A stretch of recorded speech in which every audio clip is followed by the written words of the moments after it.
হজরত মুহাম্মদ সাল্লাল্লাহু আলাইহি ওয়াসাল্লাম একবার তার সাহাবী আবু হুরায়রা রাদিয়াল্লাহু আনহুকে বললেন কিছু পাথর নিয়ে আসতে, তবে হাড় ও গোবর আনতে নিষেধ করলেন।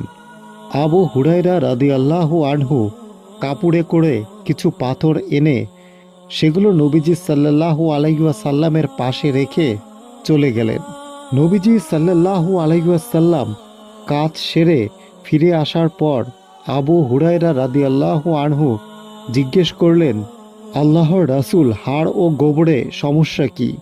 তিনি উত্তরে বললেন, সেগুলো জিনদের খাবার।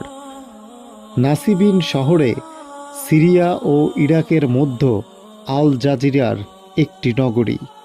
জিনদের একটি প্রতিনিধি দল এসেছিল। তারা সবাই খুব ভালো জিন। আমার কাছে খাবার সম্পর্কে জিজ্ঞাসা করেছিল। আমি আল্লাহর কাছে তাদের জন্য দোয়া করি, তাই তারা যে হাড় বা গোবরের পাশ দিয়ে যাবে তাতেই নিজেদের জন্য খাবার খুঁজে পাবে। বুখারী শরীফ, হাদিস নং 3578। তাই কেউ যদি বিসমিল্লাহ বলে খাবার খায় এবং হাড় থেকে মাংস খাওয়ার পর নাপাক স্থানে না ফেলে, মুমিন জিনেরা সেই হাড় হাতে নিলে তাতে গোস্ত ফিরে আসবে। তিরমিজি হাদিস 3258। আর দুষ্টু জিন ও শয়তানেরা খায় এমন খাবার যাতে আল্লাহর নাম উচ্চারণ করা হয় না। যেসব খাবারের শুরুতে বিসমিল্লাহ বলা হয় সেগুলো তারা ছুঁয়েও দেখে না।